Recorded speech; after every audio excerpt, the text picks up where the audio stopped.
আমি আমার ঢাকা ৬ আসনের যে রেজাল্ট জালিয়াতি হয়েছে এটার কিছু তথ্য প্রমাণ আপনাদের সামনে উপস্থাপন করছি।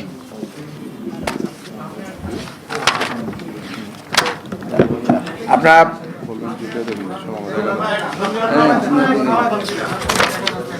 ঠিক আছে, আমি তো আমাকে দেখানো হচ্ছে কাগজ দেখানোটাকে গুরুত্বপূর্ণ মনে করছি। হ্যাঁ ঠিক আছে, আপনার ৯৭ নম্বর গ্যান্ডারিয়া উচ্চ বিদ্যালয় একটা কেন্দ্রের ফলাফল। এখানে আপনারা দেখছেন যে এটা প্রিন্ট কপি করা, প্রিন্ট লেখা থাকার কথা ছিল ১৭৯ ঢাকা ৬, সবগুলোতে প্রিন্ট লেখা আছে কিন্তু এগুলো হাতে লেখা আছে। এটা মানে এটা আপনাদেরকে দিয়ে দিব।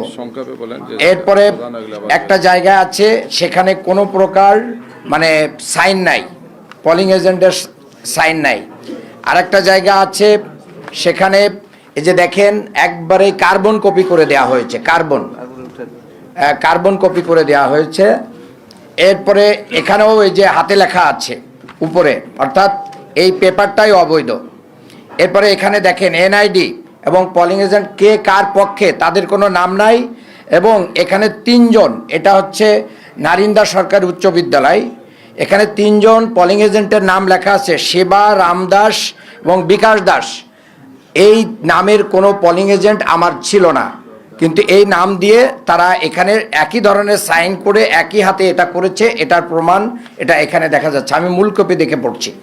এরপরে এখানে দেখেন এখানে কোনো পলিং এজেন্টের নাম নাই, একজনের। এটা এটা এটা হচ্ছে ৪৮ সিলভারডেল প্রিপারেটরি, এটা ওয়ারি। এরপরে এখানে কোনো প্রকার পলিং এজেন্টের নাম নাই, একটা রেজাল্ট দিয়ে দেওয়া হয়েছে, সিগনেচার নাই। এখানে একজনের দেওয়া হয়েছে, এখানেও কোনো নাম নাই। এইভাবে করে আমাদের ফলাফলকে জালিয়াতি করে দেওয়া হয়েছে। আমরা আবেদন করেছিলাম নির্বাচনের দিন রাত্রে ১২টা ৫৮ মিনিটে আমরা ফলাফল স্থগিত চেয়েছিলাম, কিন্তু সেটা কোনো প্রকার আমলে না নিয়ে গেজেট প্রকাশ করে দেওয়া হয়েছে।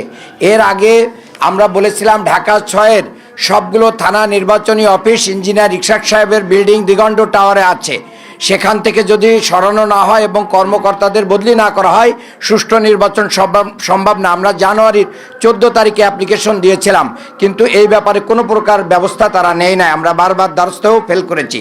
এছাড়াও অনেকগুলো ভোট জালিয়াতির অ্যাপ্লিকেশন আমরা দিয়েছি, তারা ব্যবস্থা নেয় নাই।